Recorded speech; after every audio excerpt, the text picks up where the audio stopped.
Suissesse Müller gagne la première mise en jeu. Bon match et bonne saison, mesdames, messieurs. À 5 contre 4. La passe pour Gigi Marvin. Tente de déborder du côté droit. Marvin, la passe interceptée en plongeant par Catherine Daou. C'est repris par Marvin.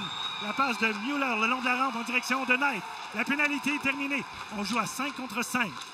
Je crois bien qu'il y a eu un dégagement refusé, oui. Oui, les signaux du juge de ligne, c'était uniquement pour ramener les joueuses qui étaient sur la patinoire à ce moment-là. Ce qu'elles avaient été en mesure de faire lors du premier avantage numérique. Morin, son tir, dévié devant.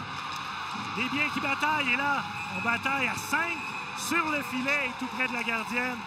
L'avantage d'écoper de beaucoup de pénalités, c'est qu'on apprend à pratiquer notre désavantage numérique. Absolument rien de mieux que de le mettre en application, malgré que je crois bien que l'entraîneur Corey Chevery aimerait quand même le pratiquer un peu moins, alors qu'on voit à quel point Anne-Renée a travaillé fort pour s'assurer de maintenir sa jambière ainsi que son patin sur le poteau. Là, c'est 0-0. Qu'est-ce que ça va prendre pour aller chercher le premier but dans ce match? Oui, je pense que le premier 20 minutes, je pense pas que c'est notre meilleur. Je pense qu'il y en a beaucoup de papillons. L'accident ne veut pas, ça fait partie du jeu. Mais là, je pense qu'on a fini un petit peu plus rapidement. On a fini plus avec notre jeu. Alors, pour les 40 prochaines minutes, ça va être de jouer intense, gagner ces batailles-là, faire des passes un petit peu plus rapidement. Nous mentionnons qu'elle est en compagnie de Maureen Murphy, une Américaine qui a vraiment amassé les points au niveau universitaire de façon incroyable. Voici Hillary Knight, la meilleure marqueuse de l'histoire du championnat du monde féminin. Le rejette plus loin où Tabin pousse par la rampe. Murphy mise en échec, mais la rondelle se retrouve quand même en territoire de Boston. Anne-Sophie Betté enlève le disque. Remet à Poulain, le tir de revers, le retour. L'autre retour, il s'est repoussé par Frank Cole. Anne-Sophie Betté passe à la ligne bleue, le tir, et le but! But!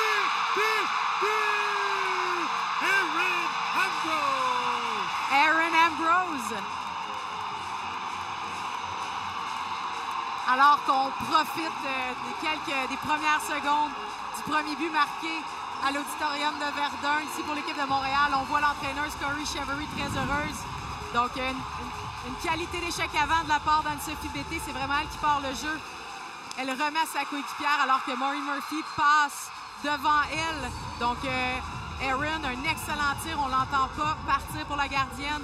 On manque un peu la trajectoire et on croit bien qu'on parle souvent d'enlever les yeux à la gardienne. Les entraîneurs ont dit on doit prendre les yeux de la gardienne et le moment était parfaitement choisi pour Maureen Murphy de passer devant les yeux de Frankel. Et c'est 1-0 Montréal.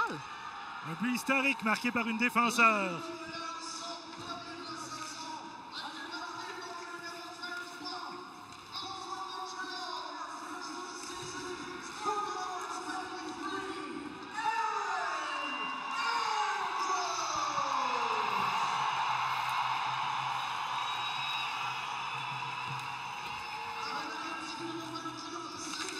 Le tir sur réception, c'est le but! Jill Dempsey! On n'a pas eu le temps de finir d'annoncer le premier filet quand voici un deuxième. Oui, c'est 2-0.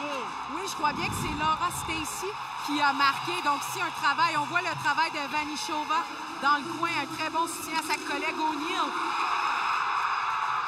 Stacy, sur réception, aucune attente. On descend le genou, une droitière bien démarquée dans l'enclave. Vers le disque, et là, il n'y a plus personne du côté droit pour Montréal. Ça va permettre la sortie de Boston avec Ambrose qui remet vers Murphy, mais ça va se rendre. Et voici Poulain. Poulain au cercle. La mise derrière Murphy. L'arrêt sur le tir sur réception. Marvin, attention. Taylor Girard en échappé. Le tir et le but! Le voilà, le nouveau règlement. Boston marque et annule sa pénalité. Ils envoient Chasseur à la mise en jeu. Parce que Anna Brandt avait déjà été là une fois, c'est suffisant.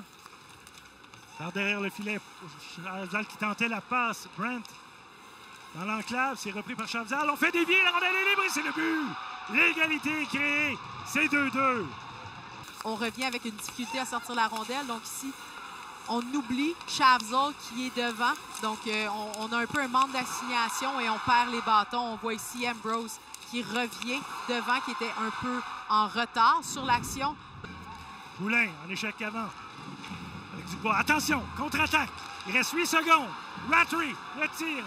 Va se rendre dans le coin de la patinoire. Catherine Daou, moins de 5 secondes. Stacy. Et pour la deuxième fois de la saison de la LPHF, on va aller en prolongation. Le contrôle de la rondelle, si important. Mise en jeu gagnée par Poulain.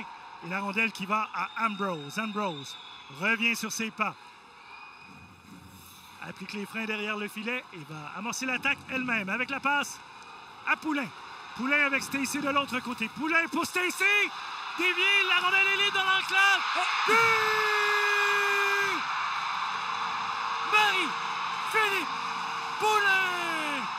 On n'est pas sûr, on pense peut-être une obstruction sur la gardienne. On voit Larry Knight, la capitaine, qui discute. On voit que tout le monde est resté. Est-ce qu'ils vont aller à la reprise? Marie-Philippe qui descend, ralentit le jeu. Très belle déviation. Elle revient devant le filet et pousse la rondelle libre sur la déviation de Laura Stacey.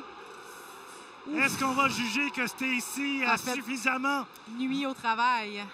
On la voit, elle tente de jouer la rondelle. Est-ce qu'on juge qu'elle a joué la rondelle? Attention, je pense qu'on va avoir la décision. Il n'y a pas de but! Il n'y a pas de but! Obstruction sur la gardienne, mais pas de pénalité, je présume. Pas nécessairement. Si on considère que c'est un geste qui est non intentionnel et qui était non violent, on va reprendre. On voit déjà la juge de ligne, Jessica Chartrand, qui est positionnée en zone neutre. Donc, alors que Marie-Philippe aimerait bien avoir une mise en jeu en zone offensive, mais quand un but est refusé, l'équipe offensive est dans le tort. Pelkey. Keller est là. Voici Pelkey qui s'amène. Le tir. Large la cible. Repris par Marvin. Un tir dangereux ici qui a dévié devant le filet, donc une belle opportunité pour Boston. Marvin qui tente de revenir, mais bien marqué. Faroni, la passe dans l'enclave, la rondelle est libre, le retour et le but!